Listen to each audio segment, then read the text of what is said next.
Выполнили задачу с помощью ракет Х-29, высокоточное оружие. Цель была уничтожена.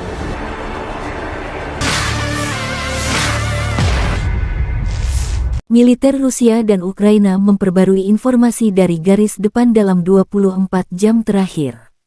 Penerbangan Angkatan Darat, pasukan rudal, dan artileri Angkatan Bersenjata Federasi Rusia menetralisir 85 unit artileri Angkatan Bersenjata Ukraina pada posisi tembak. Pasukan dan perangkat keras Ukraina di 112 titik diserang.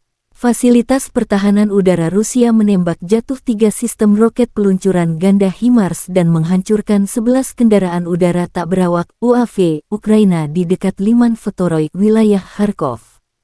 Jubir Kemenhan Rusia Letjen Igor Konasenkov melansir secara total 385 jet tempur, 210 helikopter, 3.172 kendaraan udara tak berawak Angkatan Bersenjata Ukraina dihancurkan. Termasuk 404 sistem rudal pertahanan udara, 7.915 tank dan kendaraan tempur lapis baja lainnya, 1.028 kendaraan tempur yang dilengkapi dengan MLRS, 4.133 meriam dan mortir artileri Medan, serta 8.440 unit khusus peralatan militer dihancurkan sejak awal operasi militer khusus.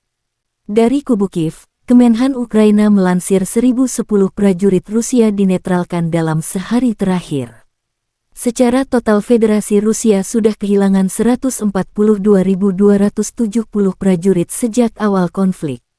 Termasuk kehilangan 3.303 tank, 2.326 unit artileri serta 243 sistem pertahanan udara.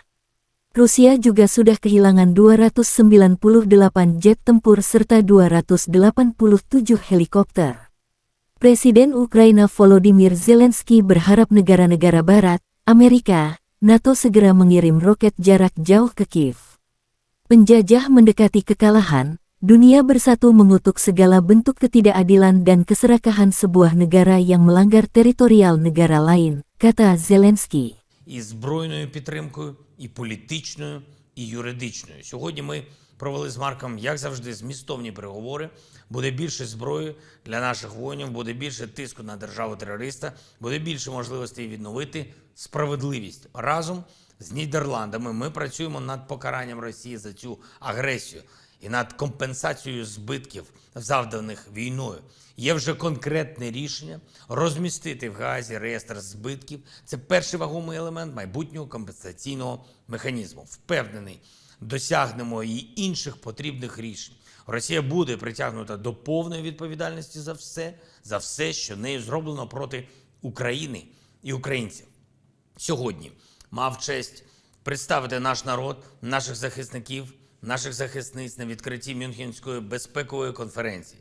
Це одне з найбільш вагомих міжнародних зібрань, і на цьогорічній конференції представлені значущі сили сучасного світу. Завдяки усім вам, українці і українки, які боронять нашу державу. Росії в Мюнхені немає. Terima kasih sudah nonton. Jangan lupa like, subscribe, dan share ya.